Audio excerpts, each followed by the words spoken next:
نحمده ونصلي على رسوله الكريم اما بعد اعوذ بالله من الشيطان الرجيم بسم الله الرحمن الرحيم كلوا واشربوا حتى يتبين لكم الخيط الأبيض من الخيط الأسود۔ روزوں کے حوالے سے ہماری بات جاری تھی۔ آج کا درس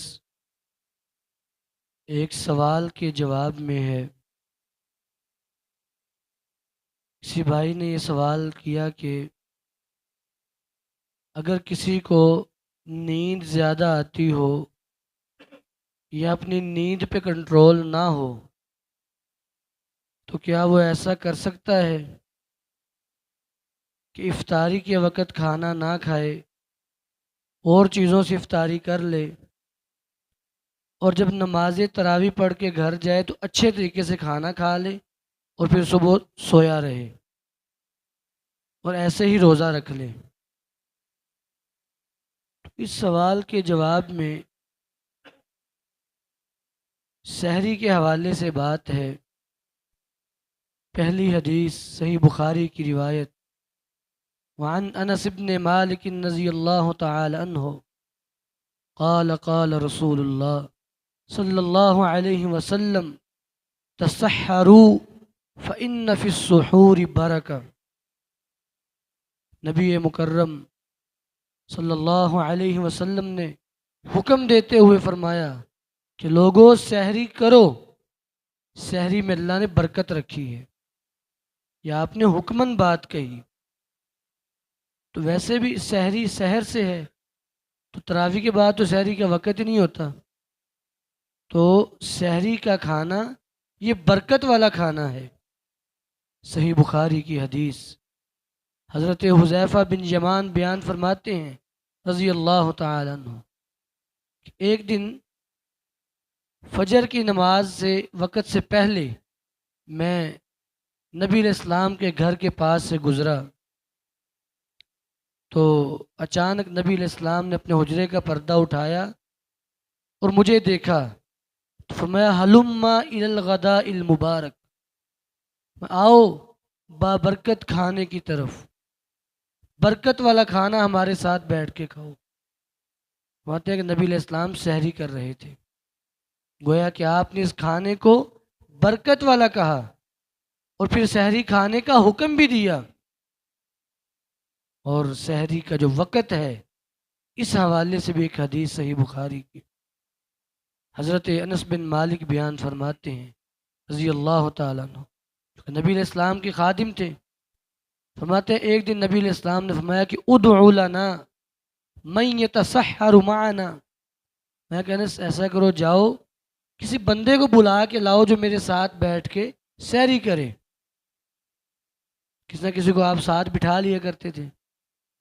فرماتے ہیں کہ میں نکلا تو میری ملاقات حضرت زید بن ثابت رضی اللہ عنہ ان سے ملاقات ہوئی، تو میں ان کو لے کے آ گیا، تو نبی علیہ الصلاۃ والسلام اور حضرت زید بن ثابت رضی اللہ تعالیٰ عنہ دونوں نے مل کے سحری کی۔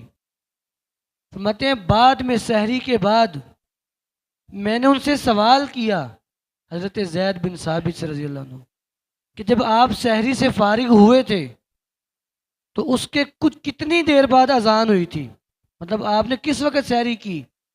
جب آپ سحری کا کھانا کھا کے نبی علیہ السلام کے ساتھ فارغ ہوئے تو کتنی دیر بعد فجر کا وقت شروع ہوا تھا؟ تو جناب زید بن ثابت فرمانے لگے رضی اللہ تعالیٰ عنہ قدر 50 آیا، تقریباً 50 آیتوں کے برابر وقت، اتنے وقت کے بعد اذان ہوگی تھی۔ اچھا، اس کو ہم عام لفظوں میں کہہ لیتے ہیں، عام لفظوں میں ایسے کہہ لیں کہ 6 سے 7 منٹ۔ اس سے صحابہ کرام کی دینداری بھی سمجھ آتی ہے کہ وہ وقت بھی اس طرح بیان کیا کرتے تھے کہ 50 آیتیں پڑھنے میں جتنا وقت لگتا ہے نا، اتنے وقت بعد فجر کی اذان ہوگی تھی۔ جیسے سورہ ملک میں 30 آیتیں ہیں، تو 50 آیتوں سے آپ اندازہ کر لیں، کوئی 6 سے 7 منٹ، بڑی حد 8 منٹ ہو جائیں گے۔ یعنی آپ نے بالکل آخری وقت پہ آ کے سحری کی ہے کہ تھوڑی سی دیر بعد ہی اذان ہوگی فجر کی۔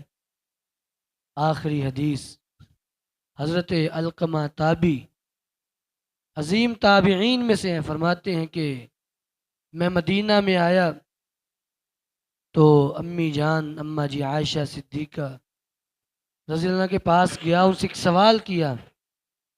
میں نے کہا کہ رجلان من اصحاب رسول اللہ صلی اللہ علیہ وسلم احدہما یعجل الافطار ویؤخر السحور والآخر یؤخر الافطار ویعجل السحور۔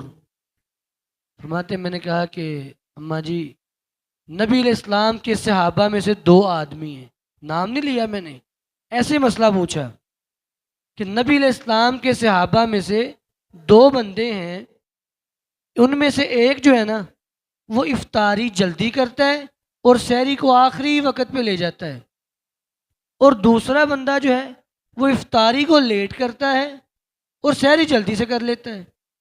ایہما علی سنت رسول اللہ صلی اللہ علیہ وسلم، ان دونوں میں سے نبی علیہ السلام کی سنت پر کون سا ہے؟ تو اماں جی فرمانے لگیں کہ الذی کان یعجل الافطار ویؤخر السحور، ان دونوں میں سے جو افطاری جلدی کرتا ہے اور سحری کو آخری وقت پہ لے جاتا ہے وہ بندہ سنت پہ ہے۔ فرماتے ہیں کہ جب میں جانے لگا تو اماں جی نے پوچھ لیا کہ من ہما، بتاؤ یہ دونوں کون ہیں، تم کن کی بات کر رہے ہو؟ تو میں نے کہا کہ جو پہلے ہیں جن کا آپ نے بتایا سنت کے مطابق وہ جناب عبداللہ بن مسعود رضی اللہ تعالیٰ، اور جو دوسرے ہیں وہ حضرت ابو موسیٰ اشعری رضی اللہ تعالیٰ۔ تو ان دو کا پھر میں نے نام بھی بتا دیا، تو گویا کہ اس سے بھی یہ بات سمجھ آئی کہ نبی علیہ السلام کا جو سنت اور عمل ہے کہ افطاری کو جلدی کر لینا اور سحری کو لیٹ کرنا، اور چیز ہے کہ انسان تراویح کے بعد ہی سحری کر لے تو پھر وہ سحری نہیں ہے، اس لیے سحری کے وقت ہی اٹھنا چاہیے۔ اللہ رب العالمین ہمیں کتاب و سنت کو سمجھنے کی توفیق عطا فرمائے۔ وآخر دعوانا الحمد للہ رب العالمین۔